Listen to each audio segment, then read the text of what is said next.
Welcome back to Kids in the Kitchen. Before the break, we got started making a wonderful apple crisp. Now, our theme for today is comfort foods, and we've been focusing on family favorites that are inexpensive to make and satisfying and great for the winter time. So again, like I said before the break, we made an apple crisp. We used Granny Smith apples, we used oatmeal and brown sugar and butter and made a wonderful crumb topping. And now we are going to move on to our meatloaf. Okay, Paige, let's get started.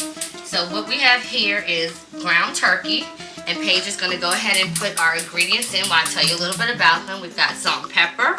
We've got some Worcestershire sauce, about a tablespoon or so. We've got about a teaspoon or so of liquid smoke. We have some minced onions and some other familiar favorites: parsley, oregano, basil, and garlic. We're making an Italian-style meatloaf. About a cup of breadcrumbs. This is an essential element in meatloaf, so the breadcrumbs are very important. Parsley again, and we're going to just add 1 egg. So Paige is going to crack our egg. Very good. Now Paige shares with me that she's an expert hamburger maker, and meatloaf is very similar. So go ahead and mix it just like you would with hamburger. You want to mix all your ingredients in by hand. Now, one of the great things about meatloaf is you don't have to be precise with what you're making. You can kind of eyeball your ingredients. You know, today again we're doing Italian style.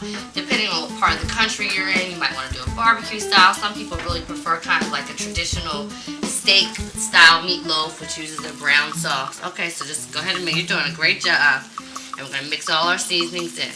Okay, Paige, that looks good. I'm just going to finish it up for you. Just kind of hold your messy hands right there. I'm going to show Paige how we're going to style our meatloaf today. We're doing mini meatloaves. You can really smell the sauce. Yeah, you can you smell the liquid smoke, Yeah. right? The liquid smoke is something, it kind of gives you kind of a smoky flavor to your meat. You can find it at your traditional supermarket. You may have to look a little. Now this, instead of making it in a traditional hamburger patty, we're going to make it kind of oval shaped because these are individual style. And the good thing about that is you don't have to, each person could kind of eat their meatloaf when they want to. And see how I put it on their page? Okay, so why don't you do 2? Now what we have here just is a traditional baking sheet. We just lined it with foil and sprayed it down with a cooking spray so the meatloaves would not stick to the pan. If you use a traditional pack of turkey burger that you find in the supermarket, it'll make you about 4 loaves like this. So we should be able to make about 4 that size. That looks perfect, Paige. Just put it on the thing. Very good. I'm just going to press it down for you. She's doing a great job. We're going to do one more. Sorry about that. Yeah, now in my family, you know, meatloaf is a classic dish. We eat it all the time. It was really easy for my mom to make after work. I want to tell you guys one more trick about meatloaf that a lot of people don't know. Some people have a loaf pan and they tend to stack their meatloaf in the loaf pan. Well, if you do that and you pack your meat in the pan, you actually wind up boiling your meat instead of baking it. So you really want to make sure that you either bake it on a pan like this, or if you do it in a loaf pan, you make it smaller than the pan so that you don't boil it. Okay, Paige, why don't you go wash your hands and then work with Mike at the stove. I'm going to finish up here.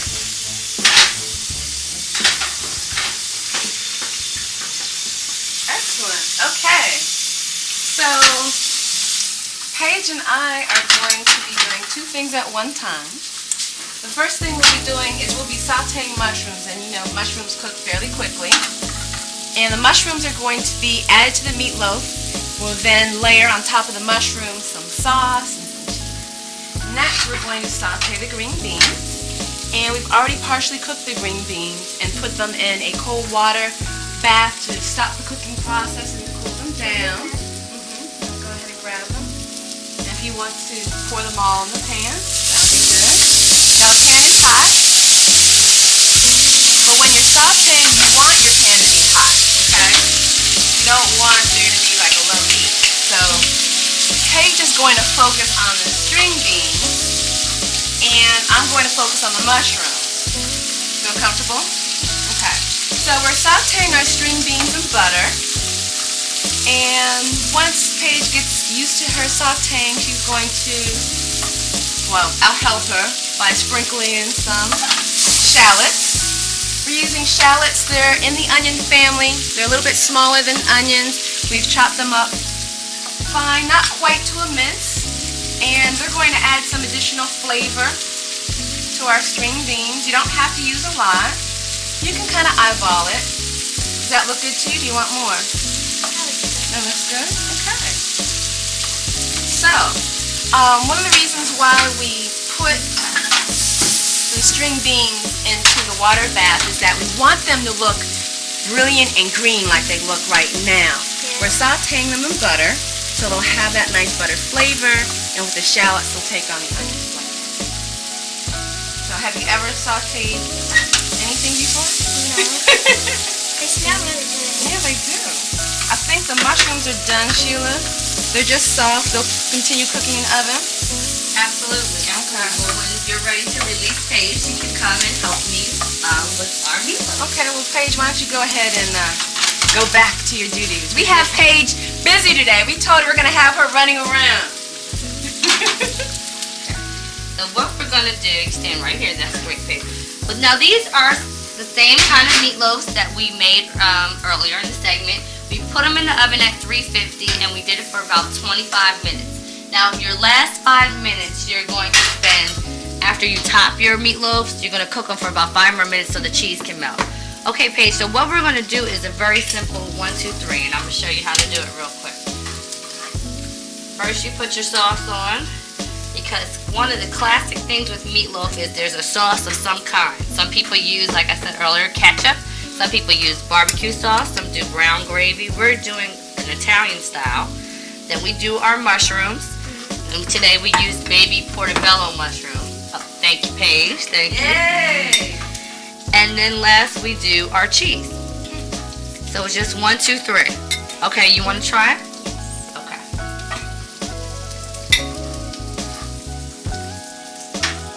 Alright, so now... About 2 or 3 of these? Yeah, about 2 or 3 is fine. You know, you coat it the way you like it. If you like a lot of sauce, you put a lot of sauce on it. If you like it with a little sauce, you put a little sauce on it. Now, what we used today was crushed tomatoes. You can also use diced tomatoes. You can also use tomato sauce. You can also use traditional spaghetti sauce.